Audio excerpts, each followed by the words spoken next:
Journey to the West is an action platformer and sees you taking on the role of Sun Wukong and his friends as you work towards taking down the Demon Brothers who are wreaking havoc throughout the world. It's made up of about 9 different stages that are split into 3 sections each, but what makes it so enjoyable are the light RPG mechanics that see you leveling up one of the 3 different characters over the course of the game, and as you defeat enemies you'll gain experience points which can be spent on new techniques and moves that makes taking on the hordes of bats, monkeys or whatever the hell else the game throws at you all the more easier. The most memorable moments though were the boss fights that pose a real challenge, but to be fair it doesn't help that the game is a bit janky, with the hit detection being well off, platforms feeling floaty and each enemy boss spamming their attacks like they're on crack. It's still manageable though, and the game includes optional training stages where you're free to grind out the levels and achieve each and every move for each character. By doing this the bosses are far easier and the game's faults fade into the background as you've got much more of a fighting chance. Now one of my favourite aspects of the game are the visuals, and even though they appear quite basic, the sprite work is really inspired and gives the game a unique look it can call its own. It doesn't push the system by any means, but it's got that 16-bit charm that's incredibly easy on the eyes. Even though the game is quite short, with you being able to beat it in about 3 to 5 hours, the platforming action it cooks up is just an absolute blast to play through.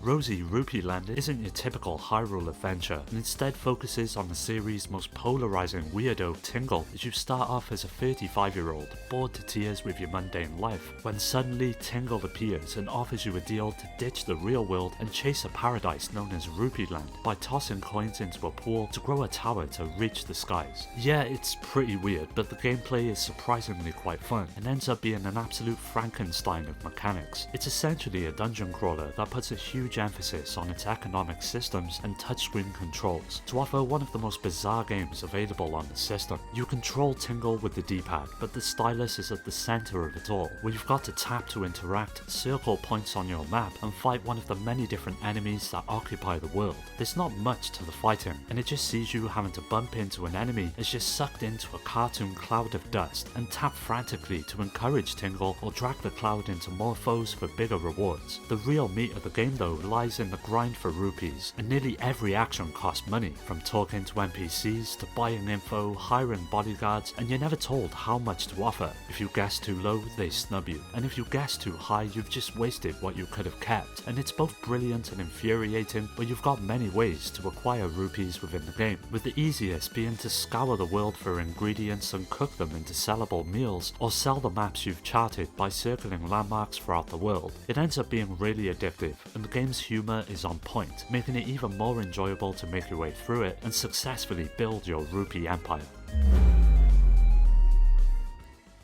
The original Ellie-Bits released for the Wii and was a pretty enjoyable game in its own right that felt like the perfect showcase for the remote's motion abilities, letting you fling objects at enemies with a flick of your wrist to capture the power-hungry critters known as Ellie-Bits. Its sequel on the DS though took it in a completely different direction and left the sandbox mayhem behind for a more traditional top-down adventure that shares much in common with the likes of Zelda. It picks up where the original left off and sees Kai's home without power, which prompts you to venture out into the world and once again capture as many Ellie-Bits as you can to save your town. Now Kai has got a trusty capture gun as well as a pet known as Zero, who's able to scoop up the Ellie-Bits before they vanish after zapping one of their many different hiding spots. But what lies at the core of the game is something known as the Omega Ellie-Bits, which offer Kai several different powers, from fire to ice and magnetism, which all have a use in one of the game's many different puzzles. From freezing rivers, burning vines or connecting metallic bridges, they start off small, but as the game progresses it becomes clear that you have to utilize as many of these different powers at the same time in order to advance. Boss fights are another highlight, and you've got to figure out which Omega counters the giant Ellie-Bit wreaking havoc, all the while dodging their attacks and keeping your health bar from flatlining. It's the perfect blend of Zelda and Pokemon, and most of all it's got heart and charm, and enough quirks to keep you interested throughout its playtime, but the puzzles can overstay their welcome and unfortunately do make the game drag at points. That being said, it's still a pretty decent adventure that's worth playing.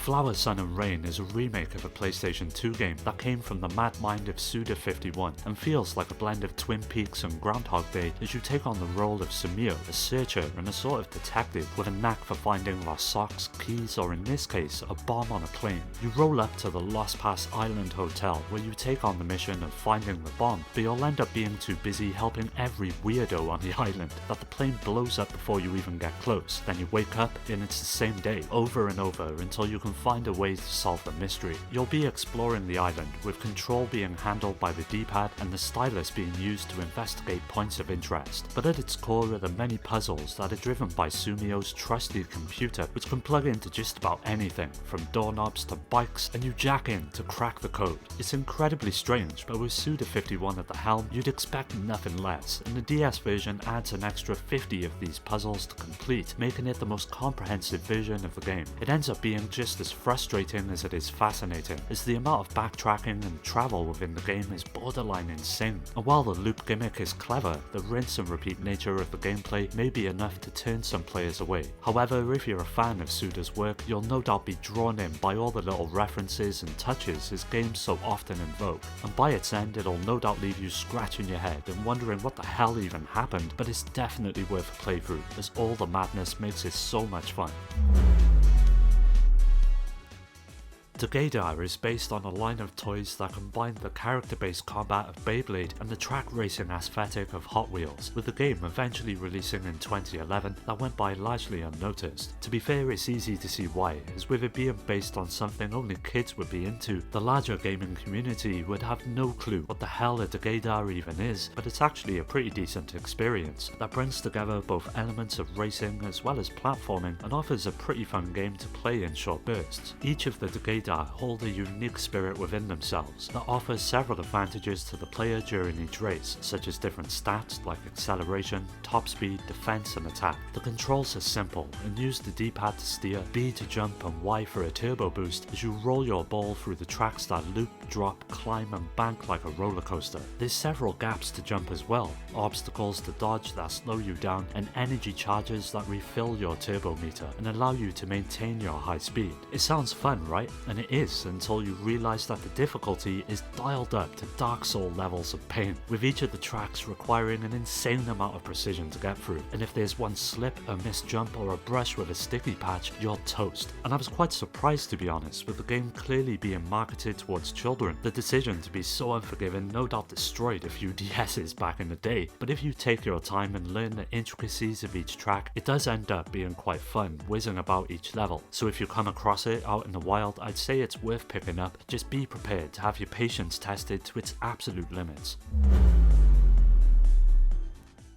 Star Fox Command was the first game in the beloved spacefaring series to hit the DS, but it wasn't one many people were expecting, and attempted to blend its nostalgic dogfights with strategic elements that didn't quite hit the mark for many fans of the series. Leaving behind the conventional controls of the past, the game opted to let you fly your R-Wing with just the stylus itself, with you having to drag to steer, tap to shoot and swipe to roll. As you can understand, not many people were happy with this, and at first a lot of them hated the change, but after some time with the game it does get easier to wrap your head around and ends up being a pretty intuitive way to control the ship. Now each stage starts on a turn-based map where you've got to move your ship to intercept enemies and clear fog to find an objective by drawing on the screen, and while the amount of strategy is quite shallow, it did add a fresh layer to the otherwise tried and tested formula. Of course you get to use a variety of different characters, with Fox's R-Wing being the most balanced, where others offer higher amounts of damage, speed or agility, and each pilot's personality is on full display, with the series' trademark banter taking the forefront as you take down targets and complete missions. I think one aspect of the game that nobody had any complaints with were the visuals. That really pushed the DS, with the dogfights feeling fluid, explosions lighting up the screen and being on par if not slightly better than its N64 predecessor. With just over 30 missions to complete, with branching paths and 9 different endings to see, Star Fox Command has got plenty of content to make your way through, so if you could never get on with it back in the day or haven't played this entry at all, it's definitely worth giving it a chance.